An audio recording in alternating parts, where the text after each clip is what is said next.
Okay, so today we'll be discussing healthy living, academics, and sports. So we are trying to find the perfect balance um, between these three, okay, so that we don't suffer one and excel in just only one aspect.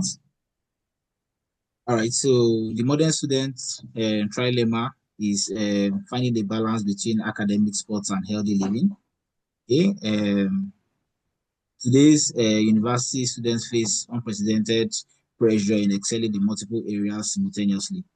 Okay, so most times the challenge is how do you excel together, not just excelling in just one aspect. So the challenge isn't just managing each area individually, but finding a balance that prevents burnout and promotes overall well-being.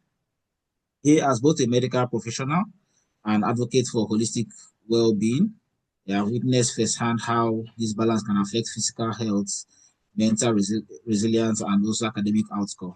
Okay, of course, I've been to the university and I've seen how people were able to manage these three aspects of their life, and they turned out well. So today we'll be exploring the practical strategies on how to get most of these things done. Right. So the power of healthy body and mind. We'll be looking at some key areas, which includes how to optimize our physical health, mental health, and also emotional well-being. Because these three are actually supposed, if we excel in the three of them, it will really help us as an individual. We're also going to look at the nutrition, following our body with balanced and nutrient-rich foods, sleep quality, quality of rest for cognitive function and recovery. Also, how to manage stress. Stress management is also very, very important. We also look at the impact of sports, how to enhance performance, faster recovery times, reduce injury risk. Then also academics, which is one of the main priorities why we are in the school in the first place, to improve concentration, enhance medical retention, and better problem solving skills. Okay, so we'll start with academics, which is the core mission. Okay, the primary purpose of university education. University fundamental purpose is to foster intellectual growth and academic achievement, preparing students for future professional success. So it's important that we know that the main reason why we're in school is to first achieve our academic purpose. Okay, and this will require rigorous coursework, which requires deep focus and understanding, because it's not just to attend classes, you have to also have understanding of what you're being taught. Assignments and exams with strict deadlines and high standards, because we run a semester-based school where it's time-bound. So most times you have to make sure that you meet up with deadlines. Research projects for mainly our final year students, it usually demands critical thinking and analysis. Group work requires collaboration and time coordination. Okay, so the 7 effective strategies for academic success. One would be to set achievable goals. When you say achievable goals, it's not just setting goals out of the blues, waking up one day and say you want to maybe finish reading your textbook in a day, or you want to become this or that. Most of the goals you're going to set are going to be achievable. Okay, then the next thing you want to do is to practice time management.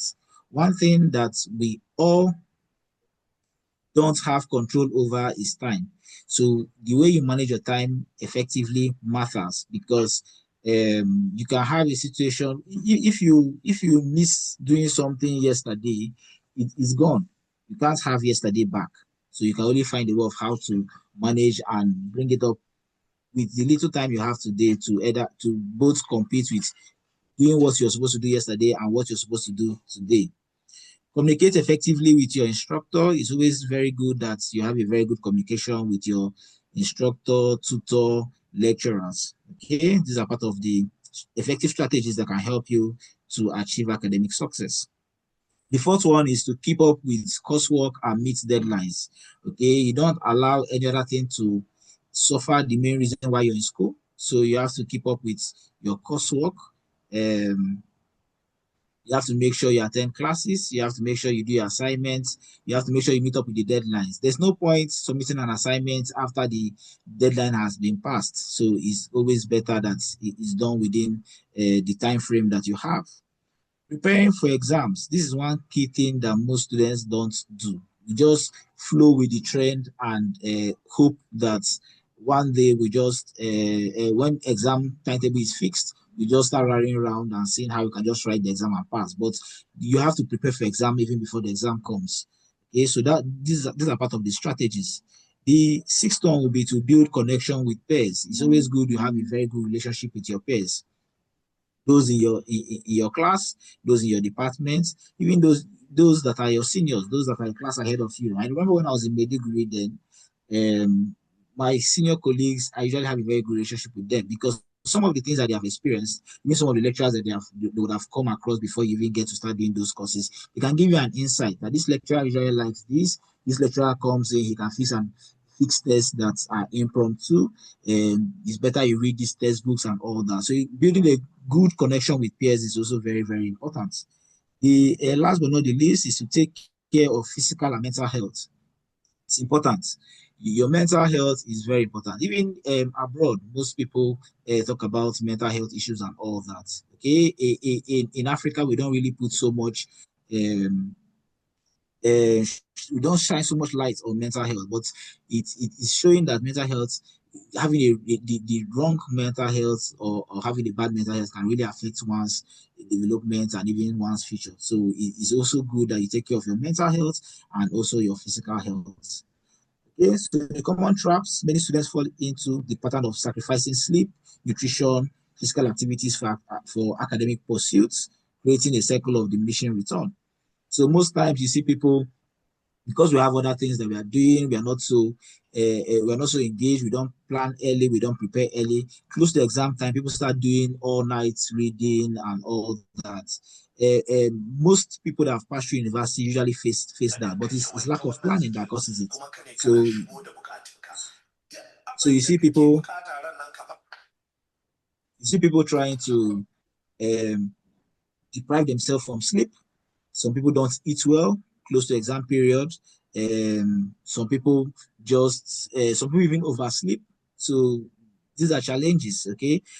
So these are some of the common traps that we fall into, okay? And because we are sacrificing sleep, food, and physical activities, we usually usually finds a tone on our health. So we usually have health challenges and also reduces our academic performance because we lack the balance. All right. So let's look at sports. We just discussed academics. So sports is more than just a game. Okay, sports is more than just a game. It's not just like one football match, one basketball match, one table tennis match, and all that. So we're looking at it holistically. Yeah, and there are tremendous benefits for being an athletic person. Engaging in sports during university years offers benefits that extends beyond playing field, creating foundation for success in areas of life. So let's look at the physical benefits. One of them is cardiovascular health improvements. So people that are always exercising, coming out for sports and all that, they usually do well, even in the long term. Okay, they have a very good balanced cardiovascular health. Okay, the next one is strength and endurance development. The other one is weight management. So, besides the fact that some people are not physically active, this being physically active will help to manage their weight effectively. Most times, you even have these Android watches or some other very nice watches that can tell you that you have sat for a very long time, stand up and walk and all that. But if you're engaging yourself in sports and all that, it means that you're really taking care of that aspect. Okay, you can just live a very healthy life, and weight management will be a problem. If you also engage in sports properly, you have better sleep quality. Okay. The next benefits we can have from sports is mental benefits, stress reduction, because when you're in sports, you're happy, you're creating, you're bonding with other people, so there's less stress. improve mood and self-esteem. So you're doing the sports that you're good at. It will improve your mood. It makes you happy. It makes you believe in yourself more. Okay, development of discipline. So if you're engaged in sports, you're following the coach's directive, you're following the coach's instruction. So it helps you develop discipline. You know that if you're playing soccer, for example, there are rules and there are rules you have to keep. Enhance teamwork and skills. In the world we live in, teamwork is very, very key and important. And you learn that when you're engaged in sports. Most sports that have a team where you're working with different people with various skills. And even if you're working with just a coach, it's also a form of teamwork. So it helps mental benefits. Then there's also the academic connection. Research shows that regular physical activity boosts cognitive functions through increased blood flow to the brain. So when you're more active, there's blood supply going to the brain. So that means the brain will do better work. There's enhanced focus and attention span. Some people can be in class, but they're not in class because they lack focus. Okay, it improves time management skills, so it will help you to manage time. I realize that we have this keyword we normally use, African time and all that, which is wrong. It now looks as if maybe in Africa we are the only ones that don't know how to manage time. So engaging in sports will help you manage time. Because, for example, you're doing basketball, you're playing soccer and all that. They're all time bound. They have their rules, they have their timing and all that. So you can't say that you're going to play more than this if the timing is this. So it helps you manage time. And if there's a fixed time for a particular game, you have to be there on time. And that also helps with management of time, either time to submit your assignment, time to be in class and all that. The development of goal setting abilities. Some people don't know how to set goals, but engaging yourself in sports can help you set more realistic goals. You tell yourself, I'm going to do so and so thing from this time to this time, and the goals will be more achievable. So that's what sports can do. So now let's look at the interconnection web, the synergy. So we are not looking at what you're going to sacrifice. We're looking at how you're going to merge the two together. Okay, how each pillar supports the other. Rather than competing priorities, academic sports, healthy living from a mutually reinforcing ecosystem that enhances overall performance and well-being.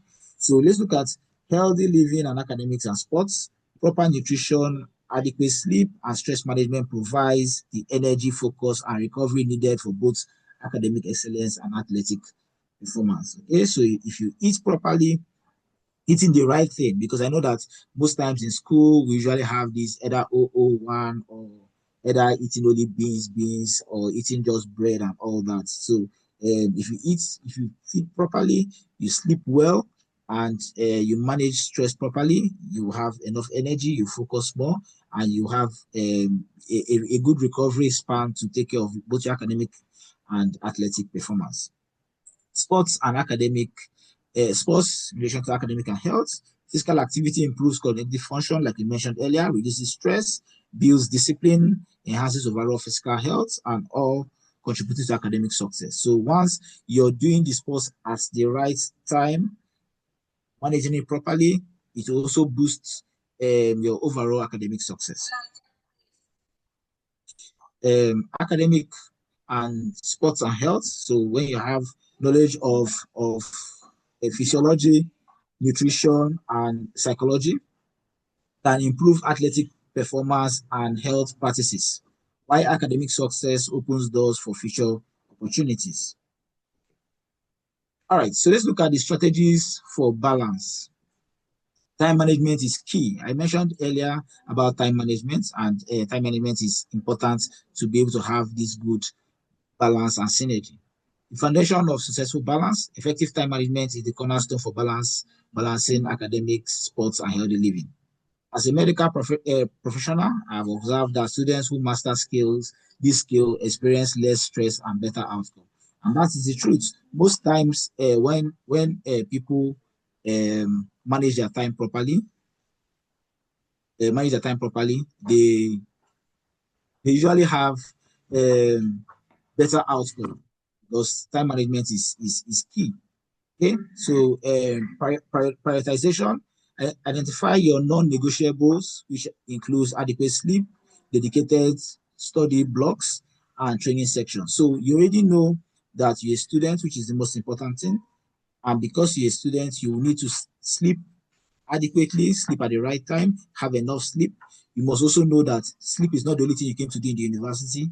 You also have to read your books, and you have to have a plan timetable to help you read. You not just read courses that you like, or courses that you like the lecturers that are taking them.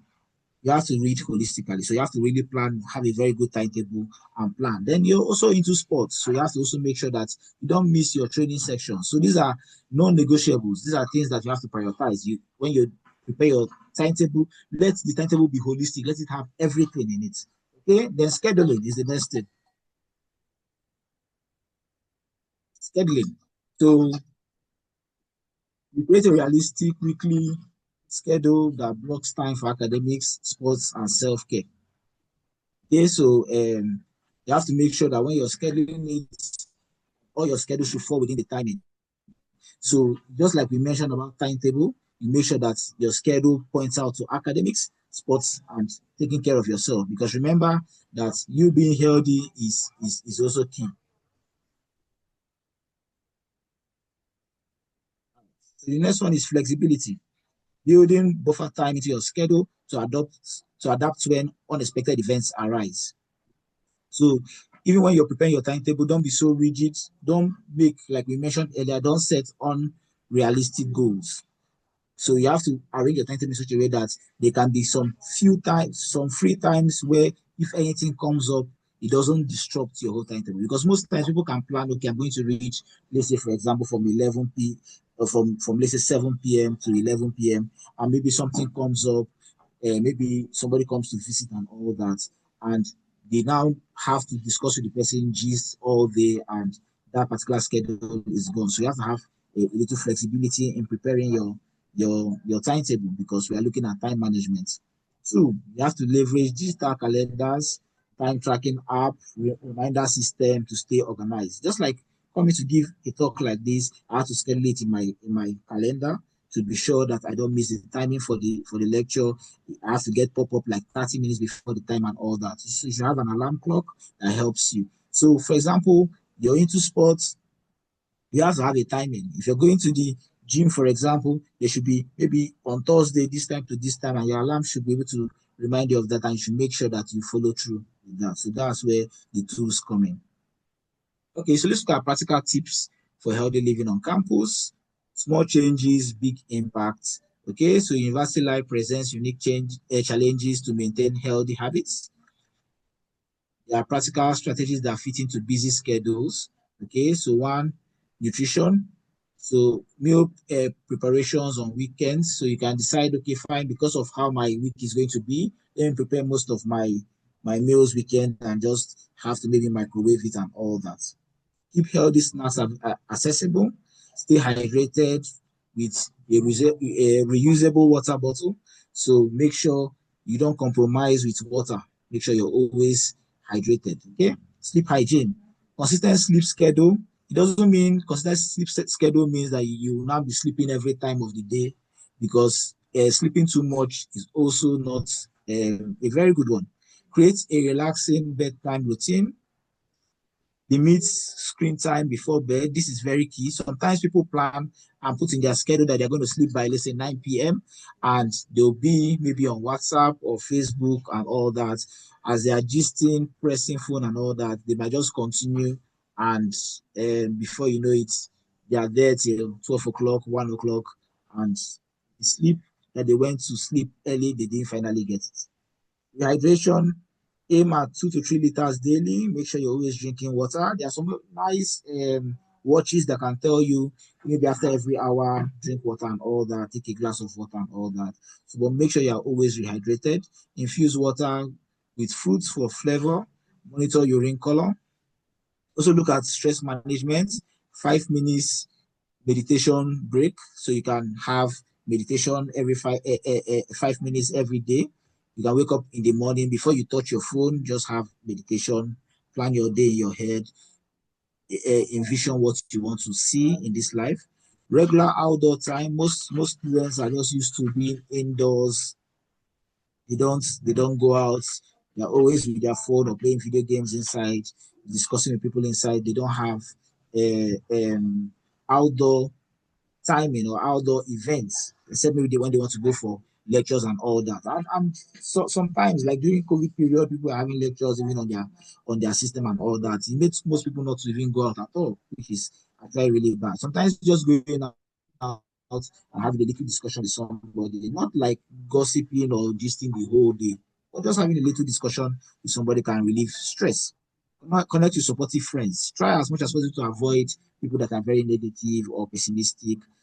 That's always reminding you of one thing or the other, telling you, that this one that you're going for sports, are you sure you're even reading your books and all that? Okay, so try and get supportive friends that can encourage you and also not be scared of telling you the truth when you're veering off wrongly. Okay, so maximizing academic performance, excellence without sacrifice. Contrary to popular belief, academic success does not require sacrificing health or sports. So, like I mentioned earlier, you don't have to sacrifice your health or sports just to become the best in your class. So, active learning, engage deeply with materials through questioning, summarizing, teaching concepts to others. This approach is more effective than passive reading or highlighting. So sometimes you're taught something in class, maybe you didn't understand it properly. The good thing is that there are YouTube channels that people have come to teach some of those things that you are taught in class. So you can just, in your leisure time, listen to one of those YouTube channels to get a better understanding from what is happening. You can also, on your own, try and understand what they taught you, try and teach it to somebody. The best way for learning sometimes is to speak and to teach. When you do that, you retain more information. And when you're even teaching somebody, you can even know that maybe you didn't get it as much as you thought you did. So that can also help you. Effective study habits. Break large tasks into manageable chunks, use spaced repetition for retention, implement the focus work period with short breaks. So when I was in medical school, so I don't have to study for 3 hours at a stretch. In fact, I've never studied for 3 hours at a stretch. So most times when you do, let's say, 1 hour of reading, you come outside, you just greet people, talk for like 5 minutes, go back and see whether you can remember some of those things that you just read. Then you can also just have short breaks, come back, see what I can remember those things that you read, and that can tell you whether you're retaining this information or not. And like we mentioned earlier, you can even discuss some of those things that you read with other people to see whether the information is there. And you don't beat yourself. Some people have different ways of assimilation. So you might not be like the other person in your class that just reads once and knows everything. So maybe your own technique, you have to find your own niche and know your own technique. Your own technique might be when you read, you come back and read it again, or you read and you go and talk, come back, see what I can remember it. If you can't remember it, you read it again. Sometimes repetition will help you with retention. Okay, but don't kill yourself over it, and that is why you have to have a set timetable early enough. And you see that if you want to rush materials maybe close to exam and you're not the kind of person that picks up information very fast, it's going to affect you. It will not look as if it's the sports that you're doing that is affecting your education. Meanwhile, it's just that you didn't understand yourself to be able to work within your capacity. Seeking support, utilize academic advisors. So some schools have academic advisors. Form study groups with peers, so you can have a study group with 3 or 4 people that have the same focus as you have. So you can read, say, okay, we are meeting by 8 o'clock this evening to discuss what was taught in class today. And by the time people even explain, you might be surprised that even the fellow student might explain better than what the lecturer was explaining because maybe he has a better understanding. Don't hesitate to ask professors for clarification during office hours. Okay, so the keys for success is develop the winning attitude. So always have a winning mindset. So always believe in yourself. Identify motivators. Set short-term and long-term goals. Use time management and reward yourself. So integrating sports into busy schedule, making physical activity a sustainable priority with demanding academic commitments, integrating sports into your routine is possible. It is both possible and beneficial. The key is finding sustainable approaches that complement your academic schedule. Remember that the most important thing while you're in school is to achieve the academic reason why your parents sent you to school. Consistency over intensity. So regular and moderate activity like 20 to 30 minutes daily provides more sustainable benefits than occasional intensive workouts. Find activities that can be integrated into your daily routine. Embrace variety, explore different sports, physical activity to prevent boredom and overuse injuries. So um, even if you don't like, let's say, badminton, but you're maybe you're good in football, just try, and if you're bored and they're playing badminton around, you can just join in and participate. Cross training improves overall fitness, keeps motivation high. Some people, because they joined in maybe um, running, it helps them even when they are playing soccer. Also, make sure you listen to your body. Learn to recognize signs of overtraining or fatigue. Don't over push yourself. Don't push yourself to the brink of where your health suffers. Because if your health suffers, both the sports is going to suffer and the academics. Quality sleep and recovery are essential components for athletic performance and academic success. So team versus individual sports, choose based on your schedule, flexibility, and personality. Team sports offer social benefits because you can get to interact with other people, learn from them. Because university is a place where you don't only just come to get your certificates, but you're also building friends and relationship that can last over time. Most of the very good friends I have today, I met them in the university. Okay, so it also requires team sports offer social benefits but require fixed schedule. Individual activity provides more flexibility. So, for example, you're just doing your individual training or individual sports, you can see that your time is more flexible. But if it's team sports, the good thing that I mentioned earlier was the social benefits, but you know that team sports will have their time fixed. And you have to make sure your time also works with theirs. For example, you're in medical school or you're a law or you're in law departments, or even a more active department, and maybe your timing and your schedule does not fall in within your team activity, you don't have to sacrifice your education because of that. You can just find maybe another sport that you can do within that period of time and pray that maybe next semester the team balances out. All right, overcoming challenges and building resilience. Navigating obstacles in your journey. Even with the best intentions and plans, students face significant challenges when balancing academics, sports, and healthy living. Time constraints is one of them. Competing deadlines, practice schedules, basic self-care needs, creating genuine time pressure. I mentioned that time is one thing that once it's lost, you can't get it back. So you have to make sure you work within a very flexible but sustainable timetable and make sure you follow through every time. Don't make a timetable today, use it for just 1 week and dump it because there's something that you love doing that it isn't that is not in the timetable. Fatigue and burnout, physical and mental exhaustion can accumulate when trying to excel in multiple domains. So you're trying to do plenty things at the same time, you can easily get fatigued or burnt out.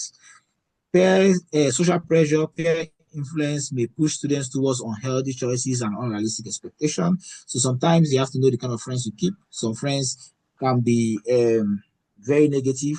Like I mentioned, you have to stay with people that motivate you positively and understand your one of the purposes why you're in school.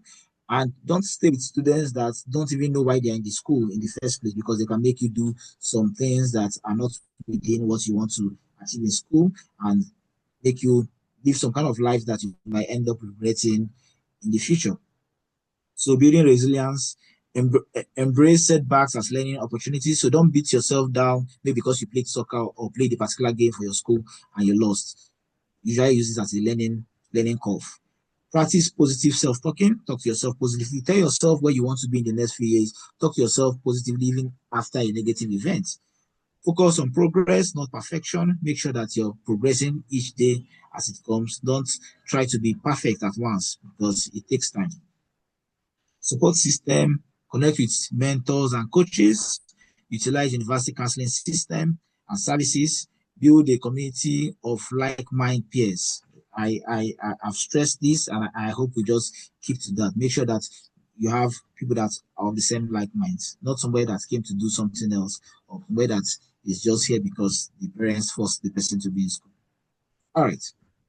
The journey to holistic success, finding balance between academic, sports, healthy living, which is what we just discussed, it's not just about managing time, it's about creating a sustainable lifestyle that enhances your university experience. Most people that are very successful today have a lifestyle, okay, which they have already created and planned. So initially, it's about putting your timetable, managing your time to incorporate all this together, your academics, your sports, and your healthy living.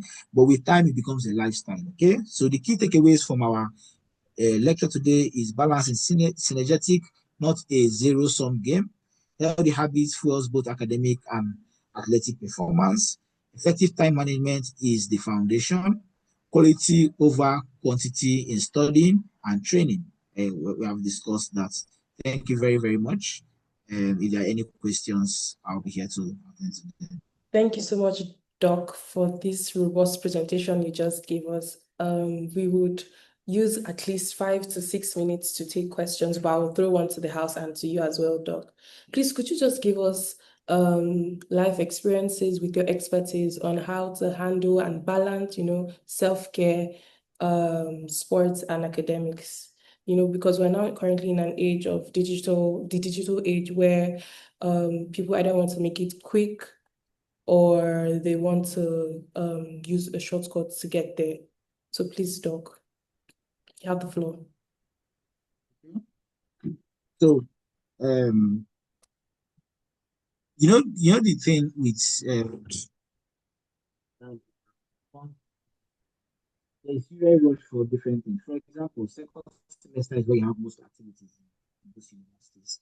Either you're doing cultural days, sports, and so you have to find a way around it. Personally, you have to check your health.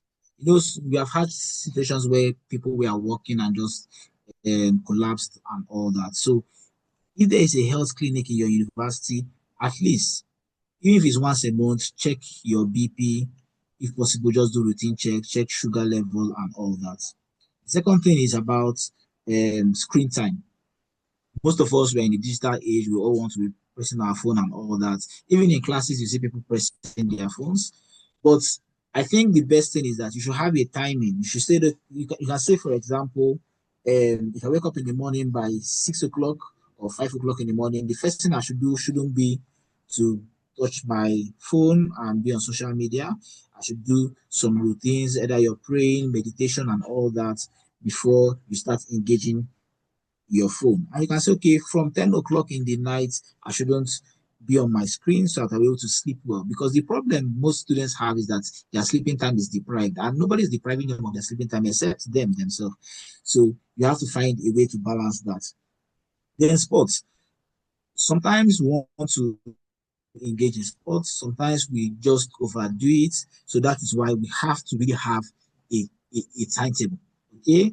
When I was in university, I was in different social groups, different clubs, and all that. But I have to have a timetable. I should say, okay, for example, if our meeting times is on Tuesday by 7 o'clock, because I was in Rotary and Junior Chambers International, if it was by 7 on Tuesday, I make sure that as much as possible, I don't have anything within that time. So I plan my timetable. I don't put that I have to read by that time when I know, of course, I'm going to be in a meeting by then.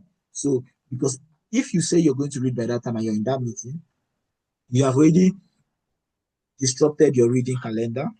And at the same time, you're not also going to be very comfortable in the meeting because you know that you're also disrupting your reading calendar. So you have to have a very good timetable that is workable and flexible. Okay, that can help you mainly with your academics.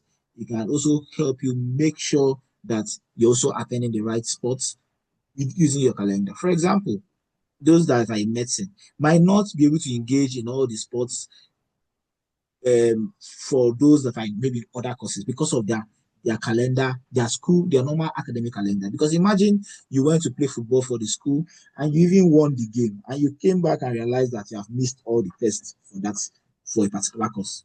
I get to get it back. So there must have to be a balance. So you have to know the sports that works for you based on the course you came to read in school.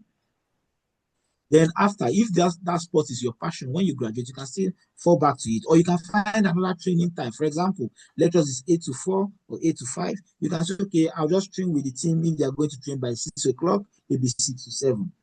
Sometimes what we do is that we come out, you want to play football, maybe on Saturday, you play football from 8 o'clock in the morning and play it all through to 2 o'clock. One, you're burning you're burning out, you're fatigued, you can't even read when you come back, and you might even come back instead of you to even have a good quality sleep, you're busy pressing phone. The issue is that because of social media, most people are even deprived of sleep. So they're coming to the class, for example, the lecturer is teaching and they're sleeping. The focus is reduced. That attention is reduced. But like we mentioned earlier, sports can help you regain focus and make you more focused even when you're in class. You just have to manage. Thank you.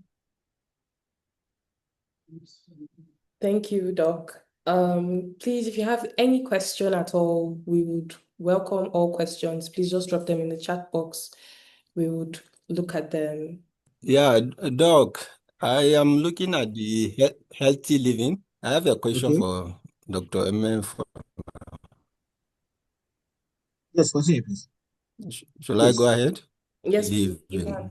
Okay, I'm looking at the harsh economic reality in Nigeria, that most students live from hand to mouth, and looking at their lifestyle in the campus. Can he recommend, are there cheap, affordable, healthy, balanced diet they can engage in, affordable, that he can recommend to our student athletes? So, even for our patients sometimes, let's say pediatric patients, sometimes when they're not feeding properly because of the economic situation, the mother doesn't have money and all that, we advocate for them to get things like high protein pap. Okay, so there are other local foods that are cheaper and still gives you those quality nutrients that you're looking for. So with that, you can still stay above brush border. The truth is that yes, the economic situation is not the same like when I went to school, but you can find a way around it because there are things that we buy to even eat that are even more expensive. And like I mentioned earlier, sometimes when you cook your meal yourself, it's cheaper.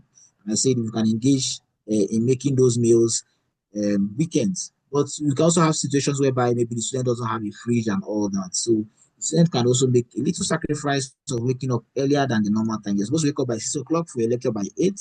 They can wake up maybe by 4, 5 to be able to make what they're going to eat. It's going to be cheaper and better than maybe buying food outside, which might not sustain them easily. And sometimes you have to also make friends. When I was in University of Maiduguri then, things weren't as rosy too, but we had my roommate then. We normally pull our resources together and we make sure that at least we eat one or two quality foods every time. So it's usually a big challenge for students generally, but you have to find a way around it and make sure you eat the healthy things. And you'll be shocked that the healthy things are usually cheaper than even the ones that are not even healthy. Okay, Doc, right? Because we have some university leaders amongst us as well, would like to inquire, like, are there any indicators we could gain from, like the universities could use to track their student athletes? Because these are like people who make the university proud, but they're also there for academic purposes. What health indicators can university governing bodies look out for to make sure that their athletes are living in the right way? So just to add to the last question about checkups for students with the hard economy and all that. Some schools incorporate a little health this thing in the school fees where the students can go to the health center and get some of the basic things free of charge. I don't know whether all schools engage in that, but most schools do that. So coming to your question, yes, there are health parameters. And most times, some of those health parameters are what we do even when we are entering the school or when we are resuming every session, where they say you should go and do your complete medical test and all that. So the health facility head usually now writes of a veto on your health. So those are the major parameters. So when you go to the clinic, they will do your blood sugar level, they will check your BP, they will they'll check your height, weight, and those things are the common ones, except somebody is now presenting and they will ask you questions. So if, for example, you're presenting with cough, okay, they also do chest X-ray for most of the medical reports. So if you're presenting with something extra, they can ask you a question. Let's say you came with abdominal pain, they can now ask you a question that can also direct where they should do other tests. So I think since the health leaders are here and the sports leaders are here from the university, it's also important that, okay, if somebody wants to engage in sports for you, it's good to check overall how the person behaves, how the person is. You want to check the sugar level I mentioned earlier, the blood pressure. Those things are usually very, very key. And sometimes they do sports physiology for them where you have to maybe make them run on the treadmill and take the SPO, that's the oxygen saturation level, and all that. So some of those things are usually very key if you want them to engage in sports because they're representing the school, and you also don't want a student to die in the process of representing the school. So, but those things are usually cheaper. Remember, prevention is cheaper and even way easier than cure. So those things are routinely checked normally for students when they're entering the session, but it should continually be checked for those matters. All right. Thank you. We have a question in the chat. I'm trying really hard to read it from here. Abba, could you get the system? Please hold on. Just get me the system.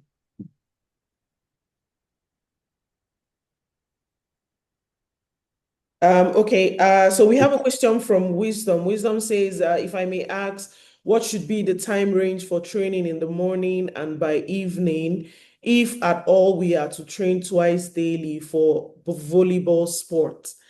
If you have this information, it'd be great to share. Okay, fine. So the information is dicey. The best person that can give out this particular information is their coach. But then again, you already know that you're going to have your normal academic activity in the morning, so you shouldn't do a training for more than an hour in the morning because one, you don't want to go to the class and be all exhausted and burnt out. In fact, what we recommend most times is 30 minutes to 45 minutes in the morning. That keeps you sharp. In the evening, you can stretch for like 2 hours because you know that you're going to probably maybe get enough sleep later in the day. All right, thank you. Thank you so much for sharing your insights with us. It's been an exciting and educative section. Just to let everyone know, we will upload his slides and, of course, a video of this conversation that we've had with him on our social media pages and our YouTube, and we'll share this with you in the coming days. Thank you so much, Doc, for taking the time out to talk to us. I'm sure Nigerian students appreciate what you have done here today. Thank you so much. All right, thank you very much. And just to touch on something somebody just dropped now about caffeine. Excessive caffeine is not good. Excessive caffeine is not good at all. Because some people want to just stay alert. But that's not the way because eventually you're trying to keep yourself mentally alert, but you're going to have burnout eventually. And I know then in medical school, people have been taking some drugs, drug enhancers, amphetamine, and all that to stay sharp, but they all have their side effects. The best side effects, the best drug is no drug. So caffeine excessive is really very bad. So you shouldn't take it because you want to keep fit during exercise or sports. Thank you very much for having me. Thank you. All right, thank you. Thank you so much for your time. We are very grateful for you being with us today.